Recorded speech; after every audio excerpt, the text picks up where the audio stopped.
Sir ప్రస్తుతం sir ఈ మధ్యకాలంలో ఇంధన పొదుపు పేరుతో సీఎం చంద్రబాబు తన కాన్వాయ్ని తగ్గించుకున్నారని డిప్యూటీ సీఎం కాన్వాయ్ ఇంధన పొదుపులో భాగంగా ఆర్థిక మాధ్యమం ఇంధన పొదుపులో భాగంగా సీఎం డిప్యూటీ సీఎం మంత్రులంతా కూడా కాన్వాయ్లు తగ్గించుకున్నామని చెప్తా ఉన్నారు. సో దీని గురించి అంటే పథకాలు కూడా ఇవ్వలేమంటున్నారు కదా. అంటే ప్రస్తుతం మంత్రులే సైకిల్ మీద తిరుగుతున్నారు, రాష్ట్రంలో పథకాలు అమలు అనేది జరగకపోవచ్చు అని చెప్పి కూడాను పరోక్షంగా చెప్తున్నారు అని ఈయన చెప్తా ఉన్నాడు. మన చెవులు పూలు పెడతా ఉన్నాడు. ఈయన చెప్పిన మాట కనీసం ఈయన కొడుకు ఇండు, ఈయన దత్తపుత్రుడు ఇండు. ఎవడింటా ఉన్నాడు చెప్పు? ఒక్కొక్కరికి ఒక్కొక్క ప్రైవేట్ చాపరు, ఒక్కొక్కరికి ఒక్కొక్క ప్రైవేట్ విమానము. ఈరోజు నీకు అక్కడ ఎయిర్పోర్ట్లోకి పోతే 3 విమానాలు కనిపిస్తాయి, 3 చాపర్లు కనిపిస్తాయి. ఈ ఎయిర్పోర్ట్లో కానీ హైదరాబాద్ ఎయిర్పోర్ట్లో కానీ. వీళ్ళు ఎక్కడుంటే అక్కడ ఒక్కొక్కరికి రోడ్డు.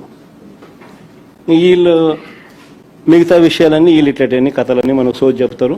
ఆ సోది అంతా మనం వినమని చెప్పి మన చెవులో పూలు పెడతాం. సార్ మీ దగ్గరే ఒక సీనియర్ జర్నలిస్ట్ ఉన్నారు, మీ పార్టీ జనరల్ సెక్రటరీ, ఆయన అరెస్ట్ చేశారు. అంటే ఇలాంటివి అడ్డుకోలేకపోతున్నారు సార్? అంటే అడ్డుకోలేమా సార్?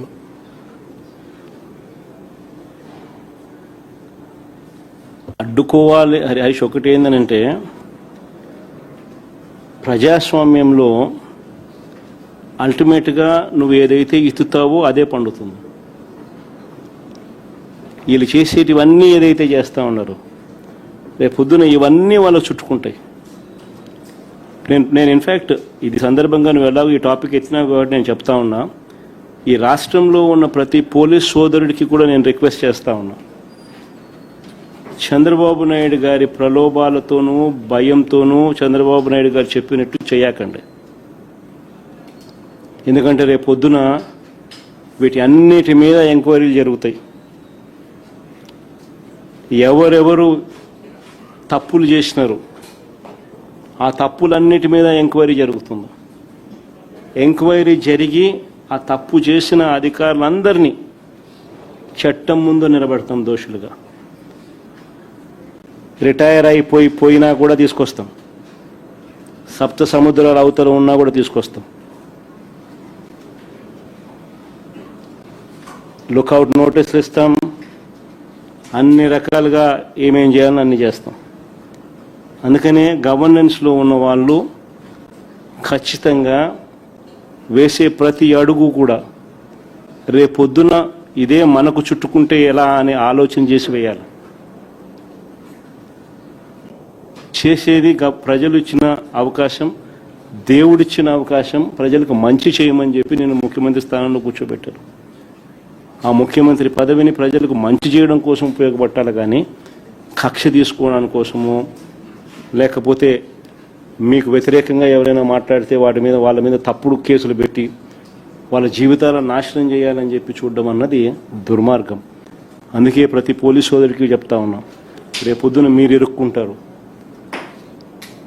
చంద్రబాబు నాయుడు గారి ప్రలోభాలకు దయచేసి లొంగాకండి.